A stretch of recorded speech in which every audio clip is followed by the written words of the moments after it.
अजीजा ने आपको आपके भाई आदिल राजा का सलाम पहुंचे। मैं आपको सोल्जर स्पीक्स के ऊपर खुशामदीद कहता हूं, जहां पे हम हमेशा आपके पास वो खबरें लेके आते हैं जो कि और कहीं से भी नहीं होती, और लोग कहते हैं खबरें देने से क्या फर्क पड़ जाता है। अवेयरनेस क्रिएट करने से फर्क पड़ता है। करप्शन एक्सपोज करना, करप्शन खत्म करने को पहला स्टेप होता है। ये बात जहन के अंदर रखिए। और वो करप्शन एक्सपोज की जाए जिसको एक्सपोज करने के लिए कोई और तैयार ना हो। मसलन जर्नैलों के अपने अंदर की करप्शन, वो एक्सपोज करना तो मेरे ख्याल में सवाब का काम है जी, जो कि हम इस वक्त कर रहे हैं। और इस सवाब के काम के सिलसिले के अंदर ही जो इस वक्त आज की स्टोरी है मैं आपके पास लेके आया हूं।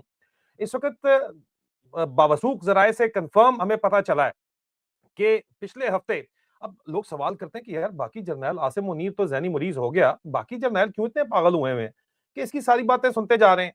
जिधर ये लगा रहा है उधर ये लग रहे हैं। मुल्क तबाह बर्बाद होता चला जा रहा है। ये नई जंगें छेड़ना चाहता है और ये चुप करके उसकी बात सुन रहे हैं। तो इनका मुंह बंद करने के लिए रोजाना की बुनियाद पर जवान शहीद हो रहे हैं और जर्नैलों को प्लाट मिल रहे हैं। डीएचए के मुताबिक इस वक्त डीएचए में जो मौजूद जराए हैं उनके मुताबिक एक नया पैकेज तमाम के तमाम पाकिस्तान के लेफ्टिनेंट जनरल्स को, जो 2 दर्जन के करीब है, कोर कमांडर्स और प्रिंसिपल स्टाफ ऑफिसर 2 दर्जन प्लस को एक नया पैकेज डीएचए का ऑफर किया गया है, जो 1.5 अरब रुपए से ऊपर का पैकेज है। 1.5 अरब रुपए से ऊपर का पैकेज, 150 करोड़ रुपए से ऊपर का पैकेज है। और ये पैकेज मैं आपको बताता चलूं कि ये पैकेज कोई ये बात नहीं है कि जनाब ये पैकेज जो ऑलरेडी उनका जो पैकेज है जर्नैलों का, उससे ओवर एंड अबव का ये पैकेज है। कोई ओवर एंड अबव का मतलब ये है कि इनका पहले भी कोई 4-5 बिलियन यूएस डॉलर का पैकेज इनको दिया गया है। ये मैं यूएस डॉलर की बात कर रहा हूं। 1.5-2 अरब का पैकेज वैसे ही जर्नैलों का होता है। ये ओवर एंड अबव इनके लिए पैकेज तैयार करके इनको दिया गया है कि आपको और तमाम को प्रेजेंट किया है। जो लेटेस्ट कॉन्फ्रेंस हुई है उसके अंदर आसिम मुनीर ने फाइलें दी हैं, भिजवाई है कि आपको ये चीजें हम मजीद दे रहे हैं, जिसके अंदर डीएचए के कमर्शियल प्लॉट शामिल हैं, डीएचए के जनाब अपार्टमेंट्स शामिल हैं, जो गोल्फ कोर्सेज के ऊपर स्पेशल किस्म के पेंट हाउसेज हैं जो सिर्फ आर्मी चीफ्स को मिला करते थे, अब वो मजीद क्रिएट किए जा रहे हैं, इनको दिए जाएंगे लेफ्टिनेंट जनरल्स को, ताकि ये अपना मुंह बंद रखें। इनके मुंह के अंदर रिश्वत अगर ये नहीं है तो मेरा सवाल है तो फिर ये और क्या है। लेकिन ये पूरे कहां से होंगे यार, क्योंकि डीएचए तो ओवरसीज पाकिस्तानियों को आप कह रहे हैं इन्वेस्ट करो, ओवरसीज पाकिस्तानियों का पैसा पहले ही डूबा हुआ है। ये पूरे कहां से होते हैं? बड़ा इंटरेस्टिंग सिनेरियो है। शाहीन सेवाई साहब ने इसके ऊपर जो स्टोरी की, मैं उसको मजीद तफसील बताऊंगा। शाहीन सेवाई साहब ने एक लेटर शेयर किया। ये अलॉटमेंट लेटर है रेजिडेंशियल प्लॉट फाइल का, डीएचए फेज 13 लाहौर का। ठीक है जी, लाहौर ही सबसे ज्यादा चल रहा है, कराची वाला चल रहा है। तो शाहीन सबाई साहब ने इसके ऊपर लिखा है कि एक छोटा कॉलम, लूट और खसूट, पहले सत्यानाश फिर सवा सत्यानाश।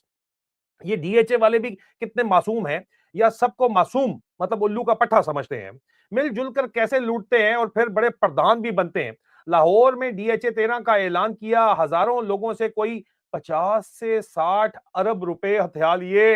यार कोई मजाक ही नहीं है ना। मतलब मैं आपको बता रहा हूँ ना, 1.5 अरब से का पैकेज है, 1.5 अरब से 2 अरब का पैकेज है। टोटल मिलके कितने हैं जर्नैल? 30 एक होंगे मैक्सिमम। 60 अरब रुपया पूरा करना है। लोग कहते हैं फिर खर्चा कहां से आएगा? ये खर्चे का हिसाब किताब तो शाहीन सेबाई साहब ने यहाँ पे अपनी रिपोर्ट के अंदर वाज़ेह तौर के ऊपर बता दिया कि लोगों से 50 से 60 अरब रुपए हटा लिए। 2009 में ये काम शुरू किया गया, 2020 तक सिर्फ खत फाइलें ही बांटते रहे। फिर कुछ अफसर रिटायर हो गए, कुछ अल्लाह को प्यारे हो गए, और हजारों लोग अभी तक अपने 5 और 10 मरले के प्लॉट का इंतजार कर रहे हैं। वो अरबों भी गए, लूटने वाले भी गए। ये हमेशा ये कोई एक नहीं है चक्कर। ठहरे मैं लेटेस्ट आपको बताता हूँ ये अगली गेम क्या हो रही है। ठीक है, पहले ये आप देख लीजिए सबूत के साथ, यहाँ पे आपको नजर आ रहा है स्क्रीन के ऊपर। अब नए भाई लोग अफसर बन गए हैं, और बजाय इसके कि वो लूटा हुआ माल ढूंढे, हुकूमत पंजाब से कह रहे हैं कि आप हमें अरबों दे दो, हम लोगों को प्लॉट्स दे देंगे। कितने साल गुजर गए और डीएचए का नाम भी डुबो दिया। अखबार ड्रॉन ने 2016 में एक खबर भी छाप दी थी, इसके ऊपर लिंक उन्होंने शेयर किया हुआ, आप जाके देख सकते हैं। मगर फौजी चीफ के भाई को कौन हाथ डाल रहा? ये जनरल कियानी के भाई कामरान कियानी का केस है, जिसके ऊपर नैप का भी केस बना। जनरल कियानी साहब अभी भी अपनी बेटियां जो है वो ब्याह रहे हैं, यहाँ पे फिर रहे हैं, अपने बच्चों के भी बच्चे ब्याह रहे हैं, अपने भाइयों के बच्चे ब्याह रहे हैं। सवाल ही नहीं पैदा होता उनके ऊपर कोई हाथ डाल जाए। आगे लिखते हैं वो कि मजा ये है कि पंजाब की रानी को अब एक और मौका मिल गया है, क्योंकि फौजी भाई मांग रहे हैं तो पैसे तो देना ही पड़ेंगे। मगर रानी अपना हिस्सा भी निकल का भी उसका अपना हिस्सा भी निकल आएगा। चोरी भी और सीना जोरी भी और मौजा ही मौजा। एक खत की नकल हाजिर है, नतीजा कुछ नहीं, क्योंकि सब माल अपना ही तो है या अपने अब्बू का है। अब देखिए, जो अब लेटेस्ट जर्नैलों को इसने पैकेज ऑफर किया है ताकि जर्नैल अपना मुंह बंद रखें और जर्नैल जो है इसके पीछे ना पड़े। और ये जो पैकेज मैं आपको दिखाऊं माजरत के साथ, ये जो पैकेज लेटेस्ट ऑफर किया गया है माजरत के साथ, थोड़ा दरमियान में गैप आ गया। इस पैकेज में 1.5 अरब से 2 अरब रुपया जो इनको ऑफर किया गया है, इसमें मैं मिसाल आपको देता हूँ डीएचए पीडी की। 60 अरब रुपया आवाम से निकालना मसला ही कोई नहीं है। डीएचए पिंडी के अंदर जनाब इन्होंने न्यू पिंडी टाउन था जहां पे मुझे इन्होंने लाया गया। वो न्यू पिंडी टाउन जो है वो पूरा डीएचए फेज 3 है। अभी डीएचए फेज 5 बन चुका है, बिक चुका है, 6 की तैयारी है। लेकिन फेज 3 प्लॉट इसी तरह बिके हैं। 100 अरब रुपए से ऊपर का प्लॉट बिका है, लेकिन प्लॉट जमीन पे है ही नहीं। मुझे दरमियान में लाया गया था क्योंकि मलक रियाज साहब ने 2005-6 में वो कहते हैं जनाब के मलक रियाज साहब ने हमें कहा था हम खरीदेंगे। मलक रियाज साहब को हमने दे दिए। अल गुरैर हकीका का फ्रंट बेच के मलक रियाज साहब ने बैरियर टाउन खड़ा कर लिया, उन्होंने हमें पैसा नहीं दिया। मलक रियाज साहब पैसा ऑफर करते हैं लेकिन अभी जमीनें वहां पे बहुत ज्यादा महंगी हो गई है, इसलिए खरीद नहीं सकते। लेकिन चूना किसको लगा, ना मलक रियाज साहब को ना डीएचए को। मलक रियाज का तो उन्होंने पूरा का पूरा सरीन सिटी कब्जा कर लिया। चूना लगा अवाम को, और कोई 100 अरब से ऊपर का लगा। अगला चूना डीएचए में तैयार है आपको लगने के लिए। अगला चूना जो है ये जर्नैलों को प्लॉट दिए जा रहे हैं ताकि वो अपना मुंह बंद रखे और आसिम मुनीर को उसकी बदमाशी के ऊपर आवाज ना उठाएं। अगला चूना इन जर्नैलों को इन जर्नैलों को प्लॉट देने की वजह से दोबारा आवाम को लगने जा रहा है। डीएचए का नया फाइलें लॉन्च की जाएंगी मार्केट के अंदर, और वो फाइलें धड़ाधड़ उनके ऊपर जुआ खेला जाएगा, और वो जब बिक जाएंगी पैसा उठा लिया जाएगा, जर्नैलों के जो बेनिफिट्स हैं वो पूरे हो जाएंगे। तो रात गई बात गई। और जर्नैलों को तो बाकायदा तौर के ऊपर जो प्लॉट दिए जाते हैं वो तो उनकी पोजीशन के साथ दिए जाते हैं, उनकी चॉइस के साथ दिए जाते हैं। कोर कमांडर्स को तो बाकायदा ब्रीफिंग दी जाती है। एडमिनिस्ट्रेटर डीएचए कोयटा का अगर कोर कमांडर है तो कोयटे वाला आएगा एडमिनिस्ट्रेटर डीएचए। पिंडी का अगर है तो एडजुटेंट जनरल खुद देखता है। एडमिनिस्ट्रेटर डीएचए एडजुटेंट जनरल को भी बताएगा, 10 कोर हेडक्वार्टर भी जाके बताएगा, पिंडी के कोर कमांडर को बताएगा। एडमिनिस्ट्रेटर डीएचए लाहौर वाला कोर कमांडर लाहौर 4 कोर को जाके बताएगा। और गुजरांवाला का डीएचए भी खड़ा हो गया है, तो वो जाके वहां पे एडमिनिस्ट्रेटर जाके गुजरांवाला के डीएचए को बताएगा। और वो आसिम मुनीर साहब खुद वहां पे कोर कमांडर रह चुके हैं। मास्टर टायर वाला किस्सा तो आपको पता ही है अच्छे तरीके से।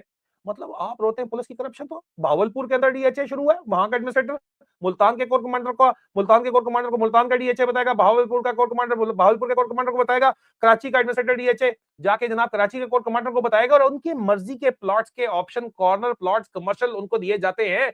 लेकिन ये जो पैकेज दिया गया है इस वक्त डीएचए के मुताबिक, ये ओवर एंड अबव है। वो तो अपनी जगह पे चल रहा है काम, ये उससे ऊपर की गेम है। जर्नैलों के मुंह के बंद करने के लिए मुंह के अंदर इतना भरा जा रहा है कि यार ये चुप कर जाएं, ये इनको दिया जाए और ये चुप कर जाएं और ये सवाल ना करें। और जंगी जनून पाकिस्तान के अंदर जो मैं छेड़ना चाहता हूं, पाकिस्तान की सियासी अदम इस्तेहकाम के बाद मोहम्मद बिन सलमान और मोहम्मद बिन जायद की लड़ाई में मोहम्मद बिन जायद के साथ मिलकर इसराइल के साथ अलाइनमेंट करके उसका लॉन्ग टर्म क्या चीज निकलने आ रही है, वो तो मैं हैदर मेहदी साहब से मैंने डिस्कस किया है। जरा वो डिटेल में आप समझ लें, क्योंकि लॉन्ग टर्म के अंदर आप अगर समझ रहे हैं कि इसराइल और मुत्तहिदा अरब अमारात जो है वो पाकिस्तान का साथ देगा या भारत का साथ देगा, आप मुझे बता दें। जाहिर बात है भारत का साथ देगा। इस सवाल को कोई ना उठाए। आसिम मुनीर ने पाकिस्तान का बेड़ा गर्क इस वक्त जो कर दिया है, 1 बिलियन के लोन के रोल ओवर के लिए मुत्तहिदा अरब अमारात के फौजी फाउंडेशन के जो है वो शेयर्स बेचे जा रहे हैं मुत्तहिदा अरब अमारात को। और कम से कम यार चलो सऊदी अरब ने कुछ दिया नहीं तो 3 बिलियन का जो लोन रोल ओवर है वो तो मुफ्त में कर दिया। वो तो मान गए कि ठीक है आपसे हमारा डिफेंस एग्रीमेंट हो गया है, और डिफेंस एग्रीमेंट में आप सऊदीया के खिलाफ काम कर रहे हैं मोहम्मद बिन मुत्तहिदा अरब अमारात के साथ मिलकर। लेकिन ये वो सवाल हैं जो कोर कमांडर न करें और मुश्किल न डले आसिम मुनीर को, क्योंकि वो बादशाह सलामत बनना चाहते हैं और 28वीं तरमीम की इस वक्त तैयारी कर रहे हैं। तो इनको एक नया पैकेज इनके मुंह के अंदर डाल दिया गया है। अब ये पैकेज क्या इनको चुप कराएगा? मेरा सवाल है डीजीआईएसपीआर साहब से, आपको भी पैकेज ऑफर हुआ है डीजीआईएसपीआर साहब। आप यंग जवान और अफसरान को मरवा के उनके घरों में जाके फोटो सेशन करवा रहे हैं, उनकी माओं के हाथ तो आप चूम रहे हैं। लेकिन मेरा आपसे सवाल है, आपको भी पैकेज मिला है। ये जो सवालात हैं क्या ये नाजायज है? ये सवालात करने के ऊपर आप शेड्यूल 4 के अंदर तो मुझे डाल दें, लेकिन कम से कम मेरे बातों का जवाब तो दें। मेरी बातें आपको तकलीफ तो दे रही हैं, इसलिए तो आपको मेरी एक्सट्रेडिशन चाहिए, इसलिए तो आप मेरे घर के ऊपर हमले करवाते हो, इसलिए तो आपने मुझे जो है वो शेड्यूल 4 के अंदर डाला है, इसलिए तो आप यहाँ पे आके गोरों की मिन्नतें करते हो कि इसको छोड़ दो, इसलिए तो यहाँ पे मेरे ऊपर मुकदमे करवाते हो। लेकिन मेरा फिर आपसे सवाल है कि ये जो सवाल है ये तो जायज सवाल है, ये कौम का सवाल है। गरीब लोग मारे जा रहे हैं, ओवरसीज पाकिस्तानियों को आप फिर कहते हो कि आओ और पाकिस्तान के अंदर इन्वेस्टमेंट करो, डीएचए के अंदर इन्वेस्टमेंट करो। अजीजान मन जाते जाते बता दूं, गलती भी ये मत करना कि अपना पैसा मत डबोना हक हलाल का वहां पे जाके। और भी बड़े एवेन्यूज आपको मिल जाएंगे। और इनके तुर्की के साथ बड़े क्लोज जो तल्लुकात थे, जिनकी वजह से तुर्की भी जो जाता था ये बंदा चुकवा लेते थे, अब वो वाले हालात नहीं होने वाले। ये भी मैं आपको बता दूं, जो ये हरकतें कर रहे हैं इस वक्त, उसके ऊपर भी मैं मजीद तफसील लेके आ रहा हूं। लेकिन ये बदमाशी बहरहाल नहीं चलेगी। इस करप्शन के खिलाफ अगर हम आवाज उठाएंगे, इस करप्शन को हम एक्सपोज करेंगे जिसको कोई भी एक्सपोज नहीं कर रहा, तो तभी तो मामला आगे चल पाएंगे। जब आपको देखें, अगर आपको पता होगा कि आपने निशाना कहां पे लगाना है तो तब आप निशाना लगाओगे ना। आपको निशाना ही नहीं पता तो अंधेरे के अंदर तीर चला रहे हो, तो फिर एहतसाब क्या होगा, इंसाफ क्या होगा? इसलिए ये बातें बहुत जरूरी हैं। वीडियो पसंद आई है तो लाइक कीजिए, शेयर कीजिए, चैनल को सब्सक्राइब कीजिए, और बहुत जल्द दोबारा मुलाकात होती है। अपना ख्याल रखिए। फी अमान अल्लाह।